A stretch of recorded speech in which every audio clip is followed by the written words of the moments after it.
In part 1, we went through the land bid, price matrix, and some of the key reasons why people might buy or not buy Skye at Holland. At that point in time, the floor plans were not released yet, and now we finally have the full sets of layouts, and this changes how we can look at this project, and in this video, we will dive deeper into the details.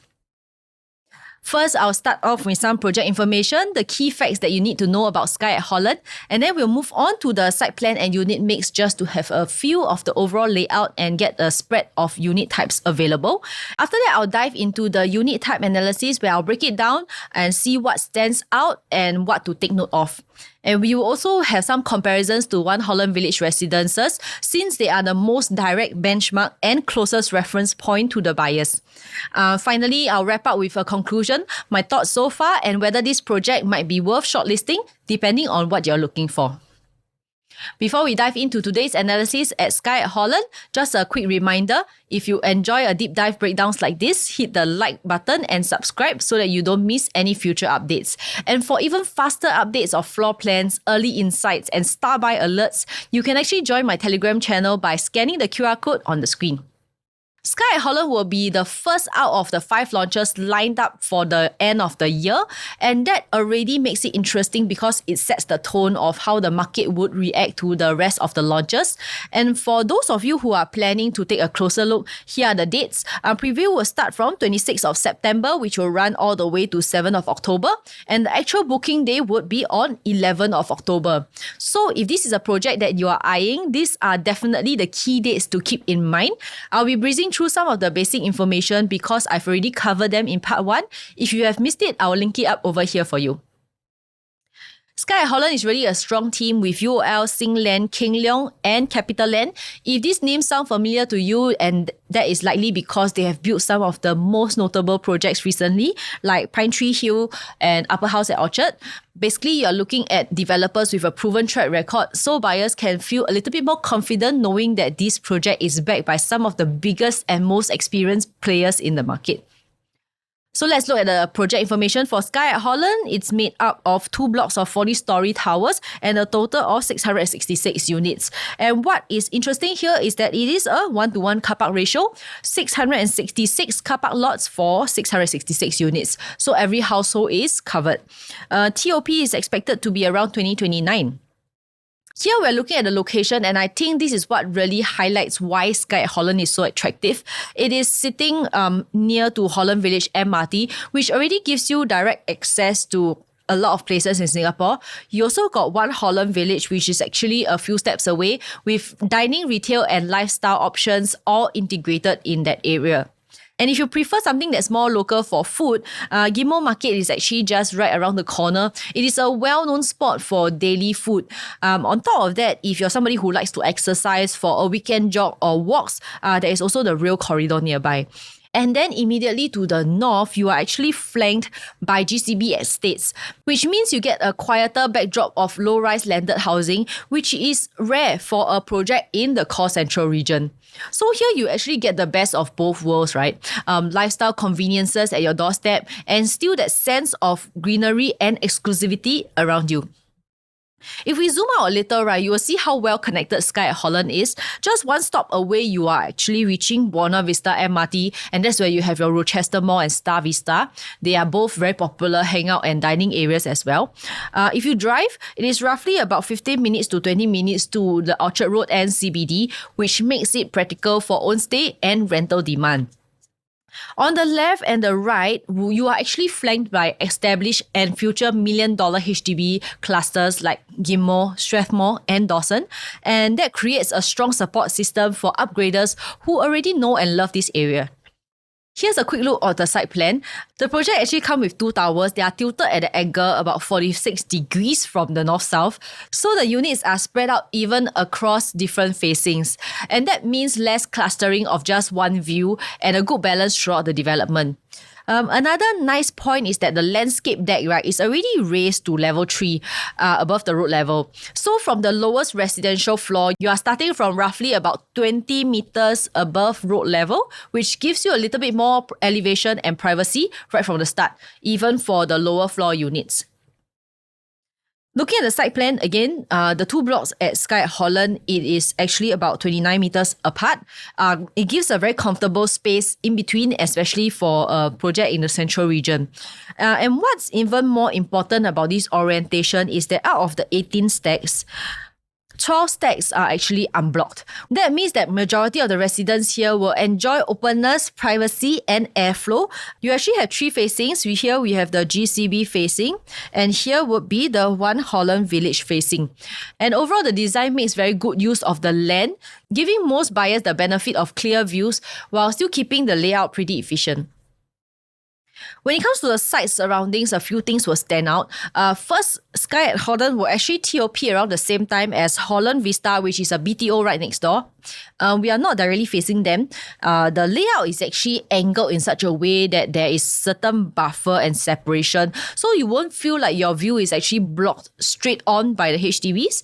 On the other side, we also have the One Holland Village Mall, and the good thing is that most of the blocks there are just low-rise, just 3 to 7 stories, which means that residents at Skye will still enjoy better elevation and views, especially from the mid to higher floors. When it comes to the facilities, right, I think the developer really paid attention to spacing things out nicely. Instead of crowding everything to one corner, you'll see different function rooms, gyms, pools, and pavilions spread across so that residents won't feel like everyone is gathering in the same spot. Another thoughtful detail is that there are 3 side gates. So basically, each one is planned to connect you directly to the nearest bus stop or straight to the MRT, which makes your daily commuting a lot more seamless. Whether you're heading to Holland Village MRT or catching the bus outside from these 2 directions, you don't have to walk around the whole development. This is how the grand entrance will look like. The drop-off feels spacious and impressive with landscaping framing the entire entrance. What's nice is that behind this facade, right, is actually the car parks that is tucked away. You will have both basement car parks and multi-story car park options, keeping the area of arrival neat and uncluttered. One thing I really like about Skye at Holland is how they've set the entire section for the clubhouse facilities, and they call it a GCB clubhouse. And it's not a small corner, it's actually a full 20,000 square meters of space and purely dedicated to your lifestyle and your social activities. Over here, you can find your main gym, your yoga and Pilates studio. Basically, the main activity space gathered in one side of the development. It would definitely feel like some sort of a country club rather than a condo facility, and it's also to keep the noise away from the residential blocks as well. So here are a few artists' impression of how the GCB clubhouse facilities will look like. And here, the developers has put some wellness-focused facilities in the middle of the project. So you got a spa pool, a full-length lap pool over here, and some aqua, gym, and jacuzzis. There's a mix of active and relaxing options. On top of that, I think you have some of the areas like a private yoga studio somewhere in the middle, social lounges, and these are some of the spots that residents can actually enjoy. I feel that it's a nice balance because instead of crowding everything to one side, right, the center of the site becomes like a dedicated retreat space that everyone can enjoy. So here is some of the artist's impression of how the wellness facilities will look like. So earlier I mentioned, right, out of the 18 stacks over here, 12 will be unblocked views. And that is quite a strong point because on one side, you are looking at the GCB enclave, which is green, open outlooks with unlikely any chance of anything being built up. And on the other side, you actually have your low-rise blocks of One Holland Village itself, and you definitely still get that sense of openness. And of course, the remaining 6 stacks would be the internal pool facing. If you're looking north, the view is quite nice. You are facing the good class bungalow area, and instead of rows of tall condos, you get these greenery and open spaces. And if you actually look further out, you can even see all the way to Bukit Timah Nature Reserve. On a clear day, the ridges will show up in the distance, which adds to a nice sense of depth. It is calmer for more private facing, good for people who don't want to be looking into another development. Here is the south facing. What stands out is the low-rise facing of One Holland Village itself. Because the mall is only 3 to 7 stories high, your unit will still enjoy a nice sense of openness. And if you go high enough, right, you can actually still see the Singapore Botanic Gardens or even the CBD at the backdrop. Here is the building perspective. As you can see, the car park levels are actually spread across 4 tiers. We have B2, B1, level 1 and level 2. And the nice thing is that the whole project is actually already elevated. So the first residential floor starts from 20 meters above the road level, and that means that you get more privacy, but also your views and ventilations are also much better even at the lowest unit. So for unit mix, more than half of the project is made up of 2 bedrooms, about 55%. But what I find more interesting here is that the larger bedroom units, the 3, 4 and 5 bedroom, which I'll run through these later in the video. Here is a schematic chart of Skye at Holland. If you like this, you can take a screenshot and then zoom in and check out the exact stack and unit distribution. It's basically a clear breakdown of which unit types are placed in each block, from the smaller 2-bedroom all the way to the 5-bedroom premium units. Before we dive into the floor plans and layouts, let's take a quick look at the upcoming launches around here. I think it's important because it gives us an idea of where prices could be heading. And of course, the big question on everyone's mind, are we entering Skye at Holland at a safe entry price? Now, let's say Skye at Holland starts from about $2,800 per square foot. And if that is the case, the real question here is, what do you think these future land plots, some of them even in the OCR, what are the prices going to be launched at? Are they going to be higher or lower? So now let's dive into the 2-bedroom analysis. You got 3 main options over here. You got the standard 2-bedroom, 2-bedroom premium, and the 2-bedroom premium plus study. So each comes with different layouts and sizes. So depending on what you are after, something more compact or a little bit more flexibility with a study. So there's variation with that. For the 2-bedroom layouts here, both layouts are about almost identical at 581 square feet. The only difference is the facing. So B1 actually has the internal facing and B2 actually faces the One Holland Village area. Because of that, right, B2 will likely be priced more expensive than B1, given that they have a chance of open views and orientation. And based on this price matrix below, the expected starting price would be 1.5 million if the developer actually price it at $2,600 per square foot. And on the other end, if prices go up to $3,500 per square foot for higher floors, you're looking at about $2 million. So how would Skye at Holland fare against the neighbour of One Holland Village Residence? Actually, when we compare Skye's 2-bed 1-bath to One Holland Village, right, the difference actually becomes quite clear.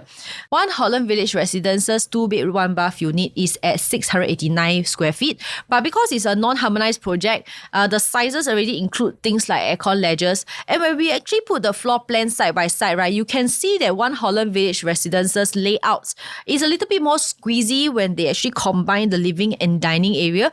They have also dedicated more space into the balcony as well. Of course, plus the aircon ledge, which is part of the overall size. Now, looking at their transacted prices, this was sold as new sale. Means directly from the developer. They actually range from 1.6 million to around 2.038 million. If Skye at Holland comes in at the expected price range, buyers may actually be entering at about 2019 One Holland Village pricing, but with a better layout. And this is where the idea of safe entry price comes in. Out of these 31 new sale transactions of One Holland Village Residence, only 10 units were sold below 1.8 million.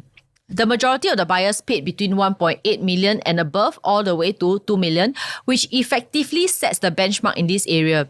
So in my opinion, if you're able to secure a 2-bed 1-bath at Skye below 1.8 million, you are likely to be on a mid-floor range.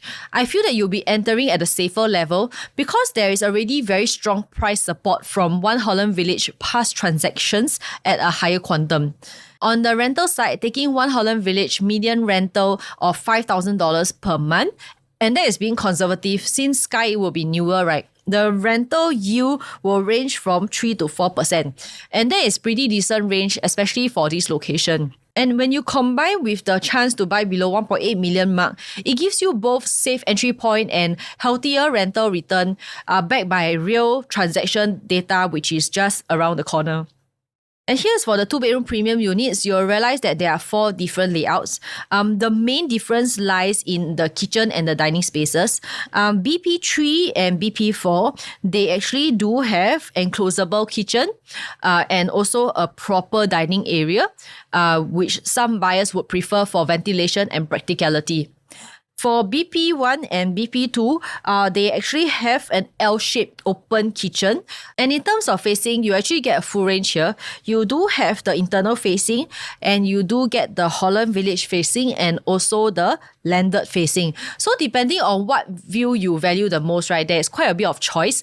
Of course, I feel that the landed facing stacks will definitely command the highest premium, followed by the Holland Village residence facing, and then lastly would be the internal facing. Price-wise, the upgrade from 2-bed 1-bath to 2-bed 2-bath is about an additional $200,000, and largely because of the additional bathroom, and that's pretty normal in today's market. So the price gap here is consistent with what we have been seeing elsewhere. So now let's see how the 2-bed 2-bath stacks up against One Holland Village. Layout-wise, One Holland Village Residence, again, they have a noticeably larger balcony, but that also means that there is less indoor usable space. The kitchen is also a galley-style kitchen. There is no real dining corner. It's actually in the middle. And at Skye, it feels like the layout is a little bit more efficient. You still get your 2 bathrooms, but with a proper dining area, and the kitchen is a little bit more practical. Price-wise, One Holland Village 2-bed 2-bath units have transacted between $1.85 million all the way to $2.5 million back in its new launch days. And if you look at the price matrix for Skye at Holland, the entry price is pretty much sitting back at those 2019 One Holland Village prices, and in some cases even lower, but with better layouts. And this is where safe entry price again becomes very important. Out of the 62 new sale transactions at One Holland Village Residence, only 9 units were sold below $2 million, and the majority was sold between $2 million to $2.6 million, setting a very clear benchmark for the area. So if you are able to secure a 2-bed 2-bath at Skye at Holland below the $2 million mark, which will likely place you in the mid-floor zone, I feel that you're entering at a safer level with One Holland Village Residence higher transaction already providing strong price support. Rental yield-wise, once you move from a 2-bed 1-bath to a 2-bed 2-bath, yields will naturally dip a little. It works out to be around 2.8 to 3.8%. I think it's still okay given for the Holland Village area. Naturally, you should still combine it with a safer entry price to give you a more protected exit strategy in the future. And then we move to the 2-bedroom plus study layouts. So we have BPS1 and BPS2, both of them in a dumbbell layout. And the interesting part here is that the study is being merged with the master bedroom.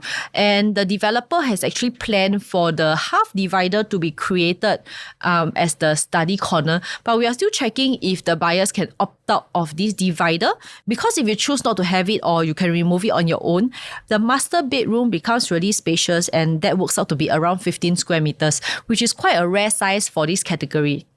On the other hand, BPS3 goes to a more traditional layout where the study actually sits in the entrance area. While some may use it as a proper workspace, others may actually choose to turn it into a storage. So it really depends on how you prefer. Some people will prefer to separate their rest and work zones. However, personally, I actually lean more towards the BPS1 and BPS2 since they are a little bit more versatile and open. Now, in terms of comparison, One Holland Village Residence, they do not have any 2+ study units. So these 148 units at Skye at Holland are unique within the Holland Village area. The only other reference nearby would be the Leedon, which has a larger 2+ study layout, which is above 1,000 square feet. And even with their weird angled bedrooms, those units have already crossed 2 million in transactions. And that would give Skye at Holland's 2+ study an advantage, because I feel that it fills a gap in the immediate market with efficient layouts and at a more smaller and attainable size. So here are my top picks for the 2-bedroom category. I feel that if you're looking for investment, the 2-bed 1-bath would be your choice. Reason being, the potential yield can go up to around 4% if the developer price it attractively at 2,600 per square foot. Plus, One Holland Village only has 31 units of 2-bed 1-bath versus 93 units of 2-bed 2-bath. So if you manage to secure one here at Skye that is below what the One Holland Village Residence buyer has already paid, it's probably going to be a good move. Now, if it's for own stay, I will actually lean more towards the 2-bed 2-bath or the 2-bedroom plus study. The top up for the study, however, it's about 150,000 to 200,000. So, but what's interesting is that One Holland Village, again, they don't have 2+ study layouts, which makes this a unique option in the Holland Village area. And with the flexibility, you can either keep it as a study or convert to a very spacious master, which I think it gives you an advantage for your future resale buyers. For 3 bedrooms, it's quite simple. I think we only have 2 options here, the regular 3-bedroom and the 3-bedroom premium. For C1 and C2 layout, they're actually pretty similar. The only small difference I can see is actually the walkway. C2 feels a little bit longer and narrower, and C1 looks a bit wider, but overall there isn't a big difference in layout. Where the real difference lies is in the facing. So C1 actually faces towards the Holland Village area, and that should command a premium for an unblocked view. So while C2 is the internal facing option, it is very critical that we have to understand what is the premium difference between these facings in order to make a better decision, and that will only be released on the booking day. And when we look at the price matrix, the 3 bedrooms here should fall anywhere between 2.4 million on the lower end all the way to 3.2 million. Later, I'll also put this side by side with One Holland Village Residence 3-bedroom pricing, and we will look at the comparison together with the 3-bedroom premium layouts. So now the 3-bedroom premium here at Skye at Holland, the difference between the 3-bedroom regular one and the 3-bedroom premium is really in the extra stuff. You have your home shelter, you have your yard and WC, and also the dry kitchen. Things that families would definitely find useful, but it does come with a 500,000 top up. So the question is whether these functions are actually worth that stretch for you.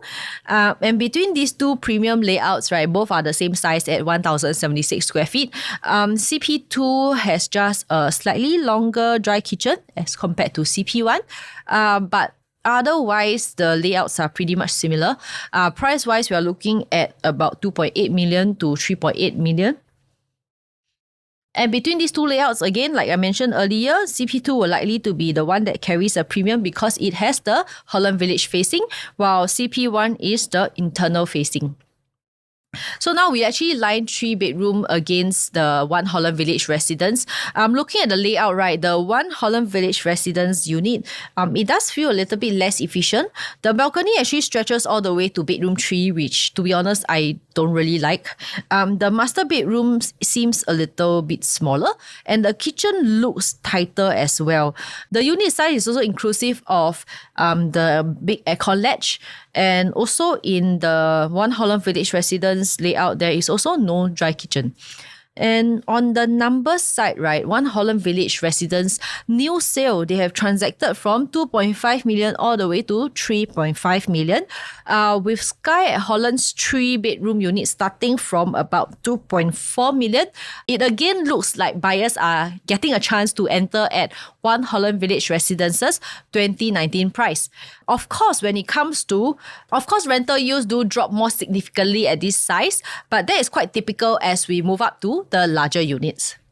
If we compare Skye to other 99-year leasehold projects in District 10, resale projects like 4th Avenue Residence and Leedon are already averaging at around 2.7 million, and that is around 3,000 per square foot for C1 or C2 unit at Skye, which could give you a mid-floor option.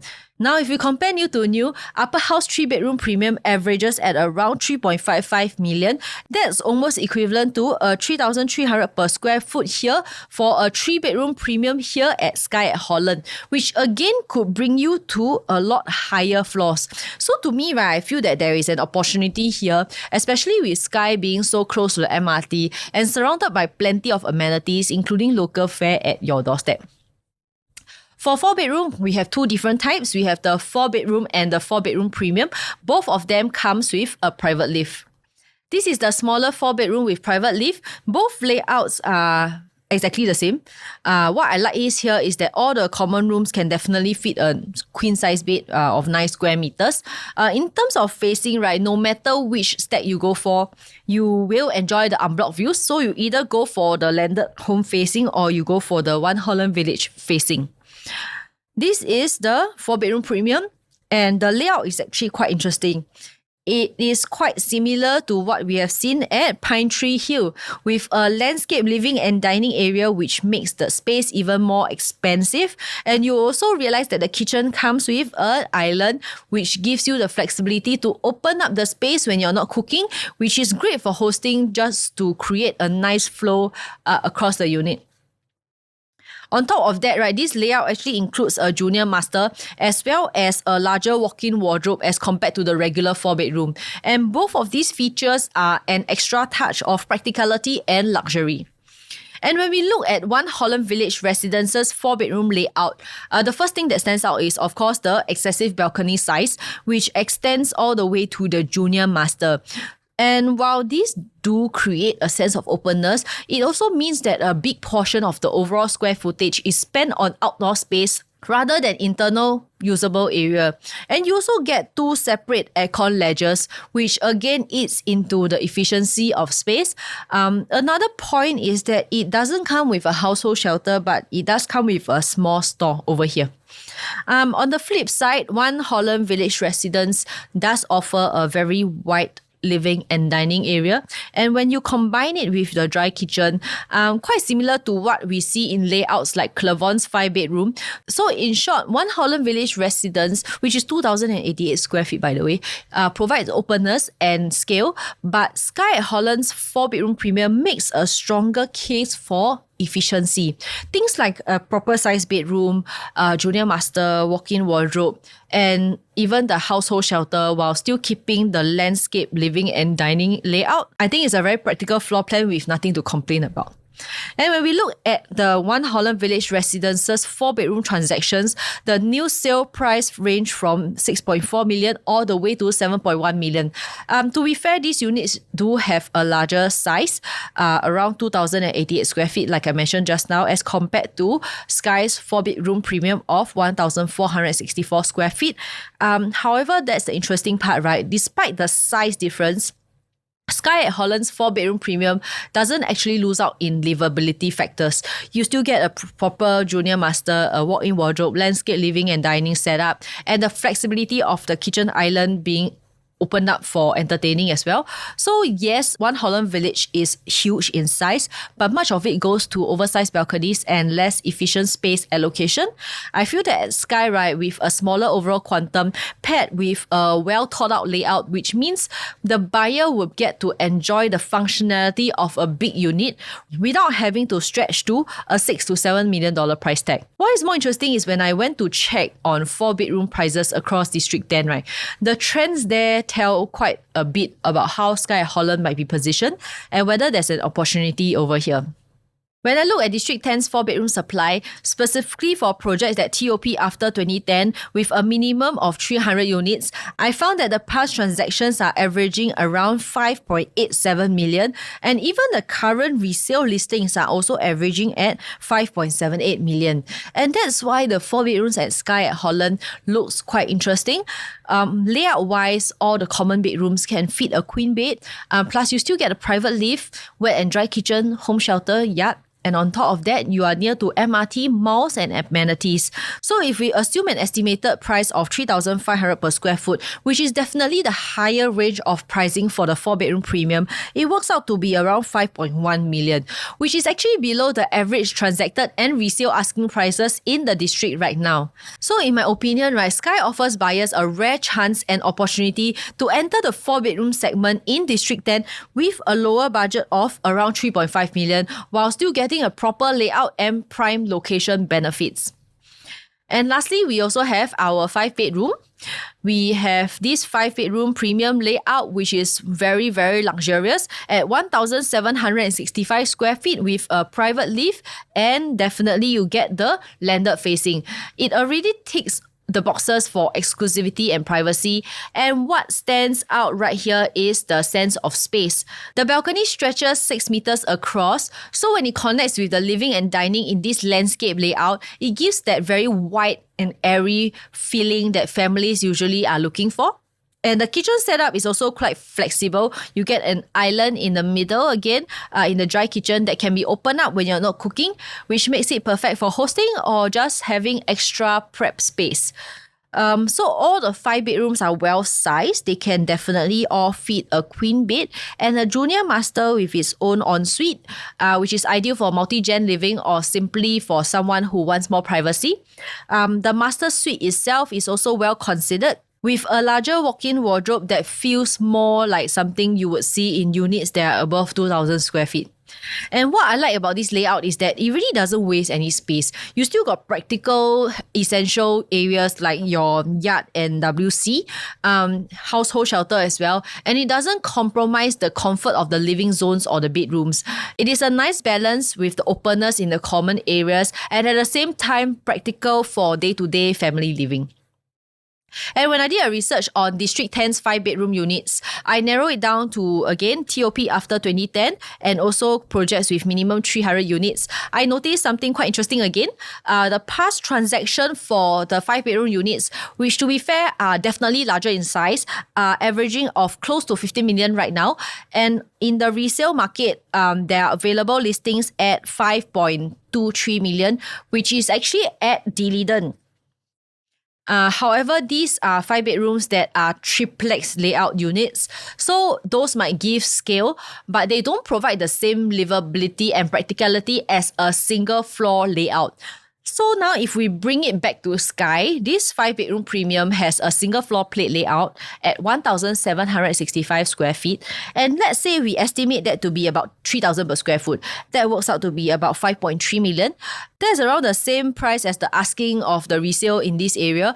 Most importantly, it is actually a high-rise on a single floor plate with common bedrooms that can comfortably fit a queen bed. Plus you get a private lift, wet and dry kitchen, and a very functional family layout. So if you're someone who is looking for a new 5-bedroom in District 10 with a budget within the 5 million range and you want a bit more high-rise with a practical and family-friendly design, Skye at Holland really does stand out as your best option right now. So when I move back to Skye at Holland and One Holland Village Residences, I want to talk about the supply of the larger units between these two developments. When we compare the unit mix between Skye at Holland and One Holland Village Residences, the difference is quite clear. One Holland Village Residences has a much smaller supply of larger units with only about 79 of 3-bedroom units and just 9 units of 4-bedroom units. At Skye at Holland, right, it is significantly higher. There is about 148 units of 3 bedrooms, 111 units of 4-bedders, and 37 units of 5-bedders. So if you're a buyer who's looking for a larger unit type in this area, Skye at Holland is the one that brings the supply to meet the demand. And after doing some research, I realized that there is something very interesting in the unit performance in District 10. The return of investment for larger units is higher as compared to the smaller unit types. And this basically shows that buyers here are willing to pay for space and maybe they have larger families, and larger units tend to hold better and even grow their value more strongly over time. If we take Leedon as a reference over here, the numbers are pretty clear, right? A 2-bedroom unit that was purchased in 2013 at about 1,600 over per square foot at close to 1.97 million, which was later sold in 2022 at 2.1 million. And that is a profit of 132,000, which translates to about 26.9% return of investment over 9 years. So now when we compare to the 4-bedroom in the same project, right, the unit was bought at $1,316 per square foot for 3.2 million in 2013 and sold in 2022 for $4.36 million. And the profit was over $1.1 million, which works out to be about 139% return on investment, and that is 5 times more ROI percentage of the smaller unit. At Leedon Residences, the same pattern clearly plays out. Both the 2-bedroom and 4-bedroom units were bought in 2017 and they were sold a month apart in 2024. The 2-bedroom delivered a ROI of 85.3%, while the 4-bedroom achieved a stronger ROI of 106%. This again highlights how larger units tend to capture better returns in District 10, even when the entry timing and exit timing are essentially the same. The bigger layouts will hold more value and see higher appreciation. It reinforces the point that buyers here are consistently willing to pay a premium for size and functionality, and that strengthens the case for larger units at Skye. And when I did a search for 1 kilometer to One Holland Village MRT with a minimum of 300 units again, the data shows that there is a total of 335 listings across all bedroom types. And out of these, 97 listings, or rather 28%, is actually 4 and 5 bedroom listings. And that figure might sound decent at the first glance, but once you actually account for duplicated listings, which is actually quite common in the resale market, the actual available stock of larger units is actually significantly lower. This points to a relatively scarce big format apartments in this area. So in other words, the demand for larger family-sized units here at Holland Village has to compete with the limited resale supply, and this is where Skye at Holland fills the meaningful gap. It introduces a good portion of 4, even 5 bedroom layouts. Which are functional, are smaller than the resale options at a cheaper price, where the supply is actually quite low. To wrap this up, Skye at Holland is really positioned as the last and final chance to own a brand new unit at the heart of Holland Village. And what makes it stand out is not just the location, but the combination of the efficiency and opportunity of the layouts here, as they are more practical as compared to the ones in One Holland Village Residences. And with GFA harmonization, buyers are getting more livable and well thought out spaces without the excess of wasted area. On top of that, the entry prices are projected to be lower or at least comparable quantum to One Holland Village Residences launched back in 2019 to 2023. So this effectively means that buyers today can secure a new launch unit at 2019's price tag. So the way I see it, Skye actually brings together the location, scarcity and efficiency, all while offering the possibility to step into Holland Village at a safe entry price. And that wraps up my analysis for Skye at Holland. We have looked through the layouts, we've compared them against the nearby projects, and we have also studied the demand for larger units at District 10. So if you'd like to have an early look, the show flat preview runs from 26 September all the way to 7th of October, and the booking day will be on 11th of October. And this will be the best window to access the right stack and position yourself before the prices start to move. If you're considering a unit here and you want to view the show flat, you can reach out to me directly or scan the QR code and join my Telegram channel for the latest updates. I'll be more than happy to guide you through the viewing and answer any questions, and I'll see you in the next video.